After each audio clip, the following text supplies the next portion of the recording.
আসসালামু আলাইকুম। আশা করি সকলে ভালো আছেন। আল্লাহ পাকের অশেষ রহমতে আমিও অনেক ভালো আছি। তো আজকের লেসনটিতে মূলত আমি যে বিষয়টি নিয়ে আলোচনা করার চেষ্টা করেছি তা হচ্ছে এলিজাবেথন অ্যান্ড জ্যাকোবিয়ান ড্রামার পার্ট সি এর সাজেশন ব্রড কোয়েশ্চেন। তো এখানে মূলত আমি 6টা কোশ্চিন উল্লেখ করেছি পার্ট সি এর জন্য, যেগুলো খুবই গুরুত্বপূর্ণ এবং এই 6টি কোশ্চিন আমি চেষ্টা করব প্রতিটি প্রশ্নের অ্যান্সার দেওয়ার এবং সেই অ্যান্সারগুলো বেঙ্গলি মিনিং করে দেওয়ার, যেন সকলেরই বুঝতে সুবিধা হয় এবং সেই প্রশ্নগুলো অ্যান্সার করতে পারে। এবং আমি প্রশ্নগুলো চেষ্টা করেছি খুব সিম্পল ওয়েতে আলোচনা করার। তো দেখা যাক যে আমি কতদূর আলোচনা করতে পারি। তো আজকের লেসনটিতে আমি প্রথমে যে প্রশ্নটি নিয়ে আলোচনা করব তা হচ্ছে এই প্রশ্নটি, 1 নম্বর প্রশ্নটি, কারণ এখানে আমি যে প্রশ্ন দেখতে পাচ্ছি তা হচ্ছে discuss the central themes of Doctor Faustus and how they reflect the Renaissance spirit. এই প্রশ্নটিতে যে বিষয়টি জানতে চাওয়া হয়েছে তা হচ্ছে ফস্টাস অর্থাৎ ডক্টর ফস্টাস যে নাটকটি রয়েছে এই নাটকের যে প্রধান থিমগুলো, যেমন জ্ঞান, উচ্চ আকাঙ্ক্ষা, মানব প্রকৃতি এবং তার যে শয়তানের সাথে যে একটা চুক্তি হয়েছিল, এই বিষয়গুলোর মাধ্যমে রেনেসাঁস যুগের যে মানববাদী দর্শন ও মূল্যবোধের যে একটি প্রতিফলিত বিষয়, এই বিষয়গুলো সম্পর্কে আলোচনা করতে বলা হয়েছে। এবং এই নাটকটির যে মূল থিম বা মূল কাহিনীতে কি যুক্ত হয়েছে এবং কিভাবে এগুলো সেই সময়ের সামাজিক ও সাংস্কৃতিক প্রেক্ষাপটের সঙ্গে সম্পর্কিত, সেই বিষয়গুলো সম্পর্কেই মূলত এই প্রশ্নটিতে জানতে চাওয়া হয়েছে। তো এই প্রশ্নটি খুবই গুরুত্বপূর্ণ এবং এরপরে যে প্রশ্নটি রয়েছে তা হচ্ছে analyse the character of Lady Macbeth in Macbeth and her role in the tragedy. তো এই প্রশ্নটিও গুরুত্বপূর্ণ প্রশ্ন। তো এই প্রশ্নটিতে আসলে যে বিষয়গুলো জানতে চাওয়া হয়েছে তা হচ্ছে যে লেডি ম্যাকবেথের চরিত্রের যে মানসিক বিকাশ এবং তিনার যে একটা উচ্চ আকাঙ্ক্ষার প্রতি তার যে অনুগত ভূমিকা, কিভাবে নাটকের প্রধান একটা দ্বন্দ্ব তৈরি করে, তার একটা বিশ্লেষণ এখানে চাওয়া হয়েছে। এবং তার যে একটা অপরাধ ও মানবিক বা মানসিক অবক্ষয় কিভাবে নাটকের ট্র্যাজেডির মূল কারণ হয়ে দাঁড়ায়, সেই কারণটি মূলত এখানে জানতে চাওয়া হয়েছে। এরপরে 3 নম্বর যে প্রশ্নটি রয়েছে এটিও গুরুত্বপূর্ণ একটি প্রশ্ন। এই প্রশ্নটিতে বলা হয়েছে যে how does Shakespeare explore theme of ambition in Macbeth. অর্থাৎ এই প্রশ্নটিতে যে বিষয়টি সম্পর্কে জানতে চাওয়া হয়েছে তা হচ্ছে নাটকে যে একটি উচ্চ আকাঙ্ক্ষা, অর্থাৎ ম্যাকবেথ নাটকের যে একটি উচ্চ আকাঙ্ক্ষার থিম কিভাবে একটি প্রধান চরিত্রের বিকাশের মাধ্যমে চিত্রায়িত হয়েছে সেই সম্পর্কে আলোচনা করতে বলা হয়েছে। এবং তার যে পতনের কারণ তার উচ্চ আকাঙ্ক্ষা বা বিলাসিতায় যে তার পতনের কারণ হয়ে উঠে দাঁড়ায় এবং কিভাবে এটি নাটকের একটি সার্বিক দৃষ্টিকোণ থেকে প্রভাবিত করে, সেই বিষয়টি সম্পর্কে মূলত এই যে how does Shakespeare explore the theme of ambition in Macbeth, এই প্রশ্নটিতে জানতে চাওয়া হয়েছে। এরপরে যে প্রশ্নটি রয়েছে 4 নম্বরে সেটা হচ্ছে এরপরে যে 4 নম্বর প্রশ্নটি রয়েছে তা হচ্ছে discuss the role of supernatural elements in Macbeth and their influence on the plot। এই 4 নম্বর প্রশ্নটিতে মূলত যে বিষয়গুলো জানতে চাওয়া হয়েছে তা হচ্ছে ম্যাকবেথ নাটক যে একটা আধ্যাত্মিক ঘটনা, যেমন ডাইনি যে ভবিষ্যৎবাণী এবং ভূতপ্রেত কিভাবে একটি গতিপথ নির্ধারণ করছে, এই উপাদানগুলো নাটকটির চরিত্রগুলোকে মানসিক অবস্থা এবং তাদের সিদ্ধান্তগুলির উপর কীরকমভাবে প্রভাব ফেলেছে, আধ্যাত্মিক বিষয়গুলো কিভাবে একটি চরিত্রের উপর প্রভাব ফেলেছে সেই বিষয়গুলো সম্পর্কেই মূলত হচ্ছে এই প্রশ্নটি দ্বারা জানতে চাওয়া হয়েছে। এরপরে 5 নম্বর যে প্রশ্নটি রয়েছে এই প্রশ্নটিতে যে বিষয়টি বলা হয়েছে তা হচ্ছে examine the moral implication of Doctor Faustus pact with the devil. এই 5 নম্বর প্রশ্নটিতে যে বিষয়টি জানতে চাওয়া হয়েছে তা হচ্ছে ডক্টর ফস্টাসের যে শয়তানের সঙ্গে, অর্থাৎ আমরা এখানে শয়তান বলতে যেটা বুঝি সে হচ্ছে মেফিস্টোফেলস বা হচ্ছে যে লুসিফার ছিল, অর্থাৎ ডক্টর ফস্টাসের সাথে যে লুসিফারের যে একটা চুক্তি করার নৈতিক পরিণতি কি ঘটেছিল এবং তার যে যুক্তি এবং তার যে চুক্তিটি ছিল এবং পরবর্তী সময়ের যে নৈতিক বা আধ্যাত্মিক সমস্যাগুলোর প্রতি তার প্রতিক্রিয়া কীভাবে একটা নাটকের থিমগুলোকে শক্তিশালী করে তোলে, সেই বিষয়গুলোই সম্পর্কে এবং সেই বিষয়টি বিশ্লেষণটিই মূলত এই প্রশ্নটিতে 5 নম্বর প্রশ্নটিতে চাওয়া হয়েছে। এরপরে 6 নম্বর যে প্রশ্নটি রয়েছে তা হচ্ছে 6 নম্বর প্রশ্নটিতে যেটি জানতে চাওয়া হয়েছে তা হচ্ছে how does the duchess of Malfi explore themes of power, corruption and revenge. তো এই প্রশ্নটিতে অর্থাৎ আমাদের 6 নম্বর প্রশ্নটিতে যে বিষয়টি জানতে চাওয়া হয়েছে তা হচ্ছে দ্য ডাচেস মালফি নাটকের যে বিষয়গুলো তুলে ধরা হয়েছে, যেমন ক্ষমতা, দুর্নীতি এবং প্রতিশোধের যে বিষয়গুলো কিভাবে প্রকাশিত হয়েছে আর কি। এই যে 3টে বিষয় আমরা দেখতে পাচ্ছি এখানে, যে পাওয়ার, তারপর কারাপশন অ্যান্ড হচ্ছে রিভেঞ্জ, অর্থাৎ ক্ষমতা এবং হচ্ছে দুর্নীতি ও প্রতিশোধ, এই বিষয়গুলো কিভাবে প্রকাশিত হয়েছে সেই বিষয়গুলো সম্পর্কে এবং চরিত্রগুলোর মধ্যে এই থিমগুলোর যে একটা প্রভাব এবং কিভাবে নাটকটি সামাজিক ও রাজনৈতিক কাঠামোর প্রতি তার বক্তব্য প্রদান করে সেই বিষয়টি মূলত হচ্ছে এই যে 6 নম্বর প্রশ্নটি, এই 6 নম্বর প্রশ্নটিতে জানতে চাওয়া হয়েছে। তো আশা করি এই প্রশ্নগুলো হচ্ছে আপনারা বুঝতে পারছেন। তো এই প্রশ্নগুলো অ্যান্সারগুলো সহকারে আমি হচ্ছে মূলত আজকে এখানে আলোচনা করার চেষ্টা করেছি।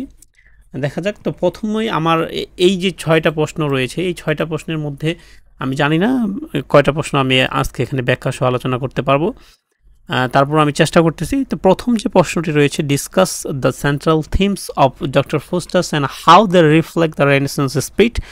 এই যে প্রশ্নটি রয়েছে, তো প্রথমত মূলত এই প্রশ্নটি আমি দেখতে পাচ্ছি যে খুবই গুরুত্বপূর্ণ একটি প্রশ্ন। তো এই প্রশ্নটি আমি এখানে চেষ্টা করেছি আলোচনা করার। তো প্রথমে আমরা এই প্রশ্নটি আলোচনা করার চেষ্টা করব। তো প্রথম যে প্রশ্নটি সেটি হচ্ছে discuss the central themes of Doctor Faustus and how they reflect the Renaissance spirit. যেটিতে যে বিষয়গুলো জানতে চাওয়া হয়েছে তা মূলত আমি আপনাদের একটু আগে বললাম। তো আমি এখানে পয়েন্ট আকারে দেওয়ার চেষ্টা করেছি যে এই প্রশ্নটিতে মূলত যেই বিষয়গুলো মানে যে থিমগুলো, একটা মানুষের যে উচ্চ আকাঙ্ক্ষা এবং যে মানব প্রকৃতির এবং শয়তানের সাথে যে চুক্তি, এই বিষয়গুলো যে একটা রেনেসান্স যুগের যে একটা মানববাদী দর্শন বা মূল্যবোধে যে কীভাবে প্রতিফলিত হয়েছে সেই বিষয়গুলোই মূলত এখানে তুলে ধরা হয়েছে। তো এই যে সেন্ট্রাল থিমস অর্থাৎ যে মূল বিষয়গুলোর ছিল সেই বিষয়গুলোই হচ্ছে আমি এখানে পয়েন্ট আকারে দেওয়ার চেষ্টা করছি। আমি যদি পয়েন্টগুলো একটু মার্ক করি, এইভাবেই মূলত আপনারা অ্যান্সার করার চেষ্টা করবেন। আমি যদি একটু মার্ক করে দিই তাহলে বিষয়গুলো একটু আপনাদের বুঝতে সুবিধা হবে। তো প্রথম যে পয়েন্টটা হচ্ছে তা হচ্ছে the pursuit of knowledge and humanism. এরপরে যে পয়েন্টটি রয়েছে তা হচ্ছে ওভাররিচিং অ্যাম্বিশন, এবং হচ্ছে এরপরে যে ইয়াটা রয়েছে 3 নম্বর যে পয়েন্টটি রয়েছে সেটাও আমি মার্কিং করার চেষ্টা করি, মার্ক করে দিলে আপনাদের বুঝতে সুবিধা হবে। এরপরে 4 নম্বর যে ইয়াটা আছে, আমি প্রতিটা পয়েন্টগুলো বাংলা অর্থ সহকারে বুঝিয়ে দেওয়ার চেষ্টা করব যেন আপনারা প্রশ্নটির অ্যান্সার খুব ইজি ওয়েতে দিতে পারেন এবং প্রশ্নটি যেন বুঝে লিখতে পারেন। আশা করি যে এখন আপনারা খুব চমৎকারভাবে দেখতে পাচ্ছেন। তো এখন আমি চেষ্টা করব যে হচ্ছে এই প্রশ্নটির যে এক্সপ্লেনেশনটা দেওয়ার চেষ্টা করব। তো প্রথমেই যে আমি যে বিষয়টা দেখতে পাচ্ছি সেটা হচ্ছে কি, আমরা যদি discuss the central themes of doctor Faustus and how they reflect the Renaissance spirit, অর্থাৎ রেনেসান্স স্পিরিটে হচ্ছে ডক্টর ফোস্টাস নাটকটির যে সেন্ট্রাল থিমগুলো রয়েছে কীরকম ভাবে হচ্ছে প্রতিফলিত হয়েছে বা প্রভাবিত করেছে সেই বিষয়গুলোই মূলত এখানে জানতে চাওয়া হয়েছে। তো প্রথমতই আমরা যে বিষয়টি এখানে তুলে ধরার চেষ্টা করেছি সেটা হচ্ছে দেখেন যে Christopher Marlowe's doctor Faustus explore several central themes that reflect intellectual and cultural characteristics of the Renaissance. Some of these themes are, তো ক্রিস্টোফার মার্লো ডক্টর ফোস্টাসের যে বিষয়বস্তুগুলো রয়েছে সেগুলো হচ্ছে কীভাবে একটি চারিত্রিকভাবে রেনেসান্সের মতবাদগুলোর উপর হচ্ছে ভূমিকা রাখছে, তার মধ্যে উল্লেখযোগ্য some of this themes are, তার মধ্যে উল্লেখযোগ্য কিছু বিষয়বস্তু হচ্ছে প্রথমত হচ্ছে the pursuit of knowledge and humanism. তো এখানে যে বিষয়টি বলা হয়েছে সেটা হচ্ছে Faustus is an embodiment of Renaissance humanism. His desire for knowledge is not confined to traditional scholarly subjects like theology and philosophy. He seeks to understand the mysteries of the universe beyond human comprehension, and this mirrors the Renaissance ideal of expanding human potential through intellectual achievement and discovery. তো এই যে থিমটা রয়েছে the pursuit of knowledge and humanism, এই থিমটাতে মূলত যে বিষয়টি আমি এখানে বলার চেষ্টা করেছি, আমি খুব গুরুত্বপূর্ণ পয়েন্টগুলোই মূলত এখানে তুলে ধরার চেষ্টা করেছি যেন আপনারা প্রশ্নটি খুব সুন্দরভাবে লিখতে পারেন। তো তা হচ্ছে যে ফোস্টাস হচ্ছে রেনেসাঁস মানববাদের ছিল একটি হচ্ছে প্রতীক ছিল।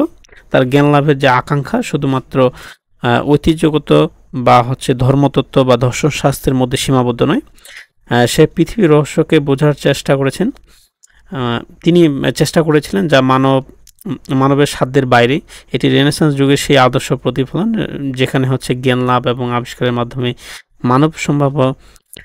মানব সম্ভাবনার বিস্তারকে মূল্যায়ন করা হতো। তো আমরা জানি যে হচ্ছে ডক্টর ফোস্টাস তিনি হচ্ছে ধর্মকে অপেক্ষা করে জাদুবিদ্যার উপর নির্ভর করে তিনি হচ্ছে পৃথিবীর নানা বিষয়কে আবিষ্কার করার চেষ্টা করেছেন এবং তিনি তার জ্ঞানের মাধ্যমে একসময় জাদুবিদ্যাকেই বেশি প্রাধান্য দিয়েছিলেন এবং সেই বিষয়টি মূলত এখানে তুলে ধরা হয়েছে। এরপরে যে থিমটি এখানে তুলে ধরার চেষ্টা করেছি সেটা হচ্ছে ওভার রিচিং অ্যাম্বিশন। এখানে যে বিষয়টি বলা হয়েছে যে Faustus ambition to transcend human limits and to gain forbidden knowledge through his pact with the devil represents the Renaissance fascination with individual power and control over nature. However, his ambition also leads to his downfall, symbolizing the danger of unchecked ambition. A critical commentary on the Renaissance unbounded pursuit of personal achievements. তো এইখানে যে বিষয়টি মূলত হচ্ছে আমি তুলে ধরার চেষ্টা করেছি তা হচ্ছে ডক্টর ফোস্টাসের যে উচ্চ আকাঙ্ক্ষা ছিল যা তাকে একটা শয়তানের সাথে কি করতে বাধ্য করেছিল বা পরিচিত করেছিল, তা হচ্ছে তার যে ডক্টর ফোস্টাসের যে উচ্চ আকাঙ্ক্ষা বা বিলাসিতা উচ্চ আকাঙ্ক্ষা, সেই উচ্চ আকাঙ্ক্ষা তাকে শয়তানের সাথে এক পর্যায়ে কি করে একটা চুক্তি করতে পরিচিত করে এবং রেনেসাঁসের যুগের ব্যক্তিগত ক্ষমতা এবং প্রকৃতির উপর নিয়ন্ত্রণ প্রতিষ্ঠার আকাঙ্ক্ষাকে প্রতিফলিত করে।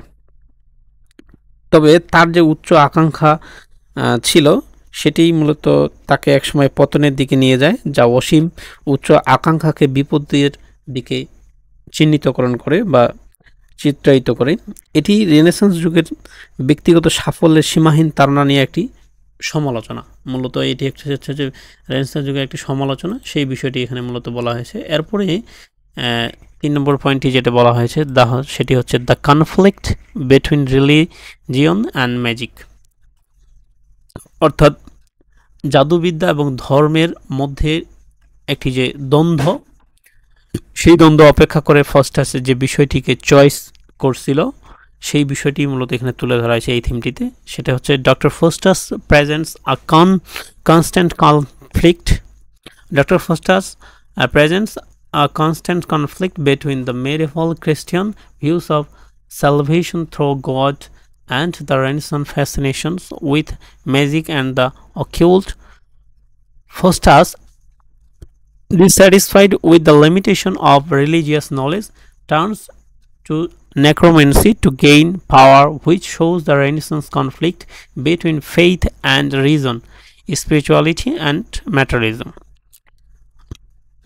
তো 3 নম্বর পয়েন্টটিতে মূলত যে বিষয়টি আমি এখানে তুলে ধরার চেষ্টা করেছি তা হচ্ছে ডক্টর ফস্টাস নাটকটিতে মূলত মধ্যযুগীয় যে একটা খ্রিস্টীয় বিশ্বাস, যেখানে ঈশ্বরের মাধ্যমে হচ্ছে উদ্ধার লাভের ধারণা ছিল এবং রেনেসাঁসের যুগের জাদুবিদ্যা ও অশুভের প্রতি আকর্ষণের মধ্যে একটি অবিরাম দ্বন্দ্ব যা উপস্থাপন করে, যেটা আমরা দেখতে পাই যে একটা দ্বন্দ্ব, যে জাদুবিদ্যা এবং হচ্ছে ধর্মের মধ্যে একটা দ্বন্দ্ব, সেই বিষয়টি মূলত এখানে তুলে ধরা হয়েছে। তারপর ফাস্টাস যে ধর্মীয় জ্ঞানের যে সীমাবদ্ধতা নিয়ে অসন্তুষ্ট ছিলেন, ক্ষমতা লাভের জন্য জাদুবিদ্যার দিকে তিনি মনোযোগ দেন, যা রেনেসাঁস যুগের বিশ্বাস ও যুক্তি, আধ্যাত্মিকতা ও ভৌতিকতার মধ্যে দ্বন্দ্বের একটা প্রতিফলন। মূলত আমরা যে দেখতে পাই যে তিনি ধর্মের বাধ্যকতা থাকে আর কি। তো এই যে বাধ্যবাধকতা, এই বাধ্যবাধকতাগুলোকে অপেক্ষা করে তিনি হচ্ছে নলেজ তার বৃদ্ধি করার জন্য তিনি হচ্ছে অন্য উপায় অবলম্বন করে, কারণ তিনি দেখতে পান যে রিলিজনে মূলত কিছু বাধা রয়েছে, যার কারণে তিনি হচ্ছে জ্ঞান অর্জন করতে, মানে তিনার যে জ্ঞান যেটা অর্জন করতে তিনি চাচ্ছেন সেই বিষয়টি তিনি অর্জন করতে পারতেছেন না। তো এই জন্য মূলত তিনি হচ্ছে কি এক সময় ম্যাজিকের অর্থাৎ জাদুবিদ্যার আশ্রয় নেয় শুধুমাত্র তার জ্ঞান অর্জন করার জন্য। এরপরে 4 নম্বর পয়েন্টটিতে যেটি বলা হয়েছে সেটা হচ্ছে the consequence of power and corruption. তো এইখানে যে বিষয়টি তুলে ধরা হয়েছে সেটা হচ্ছে Faustus journey highlights the theme of corruption through the pursuit of power. He sacrifices his soul for temporary pleasure and knowledge only to face domination. This serves as a cautionary tale about the dangers of seeking power and knowledge without moral consideration, a reflection of Renaissance concerns about the consequence of unbridled ambition and moral compromise. তো এইখানে যে বিষয়টি বলা হয়েছে তা হচ্ছে যে ফস্টাসের যে একটা যাত্রা, অর্থাৎ ক্ষমতার পিছনে ছোটা, অর্থাৎ তিনি হচ্ছে কোনো কিছু অর্জনের উদ্দেশ্য হচ্ছে তার পিছনেই ছুটতে থাকা, সেই বিষয়টিকে মূলত এখানে তুলে ধরা হয়েছে। এবং তিনি যে অস্থায়ী সুখ এবং জ্ঞানের জন্য তার আত্মাকেও একসময় উৎসর্গ করেছিলেন। তার যে লুসিফারের সাথে একটা চুক্তি হয়েছিল, সেই চুক্তিতে আমরা দেখতে পাই যে হচ্ছে তিনি তার লুসিফারের সাক্ষাৎ, অর্থাৎ মেফিস্টোফেলেসকে বলে যে লুসিফারের সাক্ষাতের জন্য তিনি তার আত্মাকে উৎসর্গ করবেন। তো সেই বিষয়টি মূলত এখানে বলা হয়েছে। কিন্তু অবশেষে আমরা দেখতে পাই যে তাকে হচ্ছে কি করতে হয়, নরক ভোগ করতে হয়। এটি একটি সতর্কতামূলক কাহিনী। এটি মূলত একটি সতর্কতামূলক কাহিনী যা হচ্ছে ক্ষমতা এবং জ্ঞান লাভের জন্য নৈতিক চিন্তা ভাবনা ছাড়াও অনুসন্ধান করার বিপদ তুলে ধরে, যা রেনেসাঁস যুগের শুদ্ধ উচ্চ আকাঙ্ক্ষা এবং নৈতিক আপোষের পরিণতি নিয়ে উদ্বেগকে প্রতিফলিত করে। তো মূলত এই বিষয়টি হচ্ছে এই যে আমরা 4 নম্বর যে থিমসটা দেখতে পাচ্ছি, এই 4 নম্বর পয়েন্টটিতে মূলত এই বিষয়টি তুলে ধরা হয়েছে। এরপরে আমার 5 নম্বর যে পয়েন্টটি রয়েছে তা হচ্ছে the tragic flow of human nature. এখানে যে বিষয়টি বলা হয়েছে যে Faustus tragic flow lies in his inability to repeat and recognize his moral feelings. Despite having the chance to redeem himself, he refused to repent, highlighting human pride and arrogance. This flaw reflects the Renaissance understanding of human nature, where the tension between human potential for greatness and inherent flaws is implicit. তো এই যে 5 নম্বর যে বিষয় পয়েন্টটি রয়েছে, এই থিমটিতে মূলত যে বিষয়টি আমি এখানে তুলে ধরার চেষ্টা করেছি তা হচ্ছে ফস্টাসের যে ট্র্যাজিক ফ্লো হলেও তার পাপের প্রতি যে একটা অনুশোচনা ও নৈতিক ব্যর্থতা, এবং এটি বোঝাতে মূলত এখানে তার যে একটা অক্ষমতা ছিল, অক্ষমতাটাই মূলত এখানে তুলে ধরা হয়েছে। সে নিজেকে উদ্ধার করার সুযোগ পেলেও তা অগ্রাহ্য করে। আমরা দেখতে পাই যে তাকে এক সময় হচ্ছে এক বৃদ্ধ হচ্ছে কিছু সতর্কতামূলক বাণী করে তাকে সেই জাদুবিদ্যা থেকে ফেরত আসার জন্য বারবার অনুরোধ করে, এবং আমরা দেখতে পাই যে গুড অ্যাঞ্জেল এবং ব্যাড অ্যাঞ্জেল তাকে নানাভাবে হচ্ছে একটি বিষয় থেকে আরেকটি বিষয় অবগত করে। কিন্তু এই যে তার একটা সুযোগ ছিল, বারবার সুযোগ পেয়েছে সে, অর্থাৎ ডক্টর ফস্টার সুযোগ পেয়েছে অর্থাৎ খারাপ পথ থেকে ভালো পথে ফিরে আসার জন্য, সেই বিষয়টাই সে কী করছে, সেই বিষয়টাই সে ডিনাইড করেছে, যা মানব গর্ব এবং অহংকারের প্রতীক, যা আমরা বলতে পারি যে একটা মানব গর্ব এবং অহংকারের প্রতীক। এই দুর্বলতার এই যে দুর্বলতা রেনেসাঁস যুগের মানব প্রকৃতির ধারণাকে প্রতিফলিত করে, যেখানে মানবের মহত্ব অর্জনের সক্ষমতা এবং এর অন্তর্নিহিত যে দুর্বলতার দ্বন্দ্বকে মূলত তিনার যে বৈশিষ্ট্য, অর্থাৎ তিনার যে একটা অহংকার, এই বিষয়গুলি মূলত সেখানে গুরুত্ব দেওয়া হয়েছে। এই যে the tragic flow of human nature, এই পয়েন্টটিতে। তো এখানে মূলত সেই বিষয়গুলো, তার যে একটা ফেরত আসার সুযোগ ছিল, তিনি সেই সুযোগটাকে মিস করেছেন, এবং তারপরও তিনার মূলত এই বিষয়টিতে ঝুঁকে পড়ার কারণ ছিল হচ্ছে মূলত তার অহংকার এবং হচ্ছে তার অন্তর্নিহিত যে একটা দুর্বলতা, সেই বিষয়টি মূলত আমি এই থিমটিতে তুলে ধরার চেষ্টা করেছি। এবং শেষ পর্যায়ে আমি যে কনক্লুশনটি দেওয়ার চেষ্টা করেছি তা হচ্ছে, in Doctor Faustus Marlowe presents a portrait of the Renaissance man who, driven by curiosity and ambition, seeks knowledge at any cost, only to find that such knowledge comes with dire consequence. The play reflects the Renaissance spirit by exploring the boundaries of human understanding and the consequence of attempting to surpass those boundaries, while also critiquing the moral and spiritual cost of such a pursuit.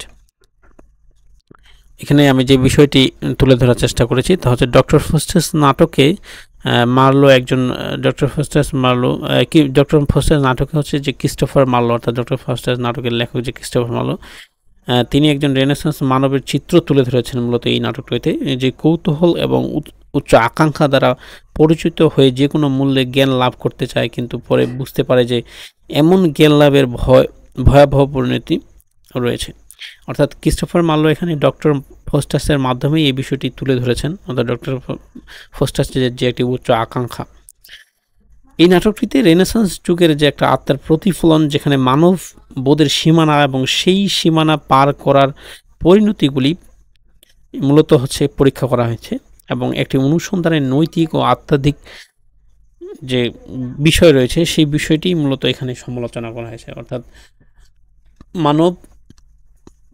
মানব সমাজ থেকে বা একজন মানব ব্যক্তি কারো যদি উচ্চ আকাঙ্ক্ষা থাকে, এই যে উচ্চ আকাঙ্ক্ষার মাধ্যমে কোনো জ্ঞান অর্জন করা, এবং এই জ্ঞান অর্জন করাকে ধর্মকে অপেক্ষা করে,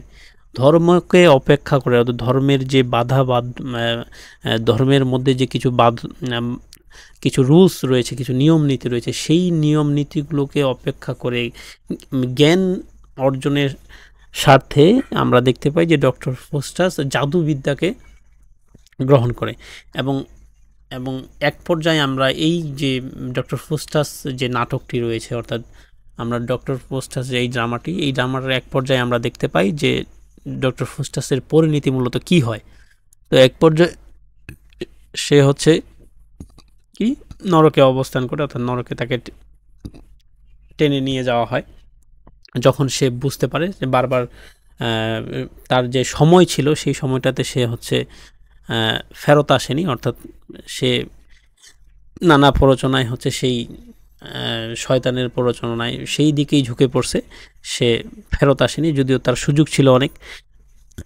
কিন্তু পরবর্তীতে আমরা দেখতে পাই যখন তার সময় ফুরিয়ে আসে এবং সে হচ্ছে ফেরত আসার চেষ্টা করে, সেই সময়টাতে আমরা দেখতে পাই যে হচ্ছে কি যে লুসিফার অর্থাৎ শয়তান তাকে হচ্ছে নরকে টেনে নিয়ে যায়। তো এই যে discuss the central themes of Doctor Faustus and how they reflect the Renaissance spirit, এই যে প্রশ্নটা, এই প্রশ্নটাতে মূলত এই পয়েন্টগুলোই হচ্ছে মূলত যদি আপনি তুলে ধরেন ইনশাল্লাহ এখান থেকে মার্কস পাবেন। আমি আমার এখানে ফন্টের সাইজ কমানো আছে, যার কারণে হচ্ছে লেখাটা এরকম দেখাচ্ছে। আপনারা আরেকটু বড় করে লিখতে পারেন, আমি চেষ্টা করছি যেন সবাই খুব সহজ উপায়ে লিখতে পারে, মানে সহজভাবে লিখতে পারে। মূলত এই পয়েন্টগুলো লিখলেই খুব একটা ভালো কয়েক পাতা হয়ে যাবে এবং মার্কস পাওয়া যাবে। কিন্তু আপনারা যদি চান যে আমি আরও কয়েকটি বিষয় হচ্ছে আপনি ঢুকাবেন, এখানে কয়েকটি পয়েন্ট আরও ঢুকাতে পারেন। যদি আপনার আরও একটু এক্সপ্লেনেশন ডেসক্রিপশনটা একটু ব্যাখ্যা করতে চান ভালোভাবে দিতে পারেন। কিন্তু আমি মূলত সকলের কথা চিন্তা ভাবনা করেই এখানে আলোচনা করার চেষ্টা করছি। তো আজকের মতো আর নয়, এরপরে প্রশ্নগুলো দেখি, আমি যদি সময় পাই তাহলে পরবর্তী প্রশ্নগুলো আমি হচ্ছে আলোচনা করে দেওয়ার চেষ্টা করব। ধন্যবাদ, সকলেই ভালো থাকবেন। আসসালামু আলাইকুম।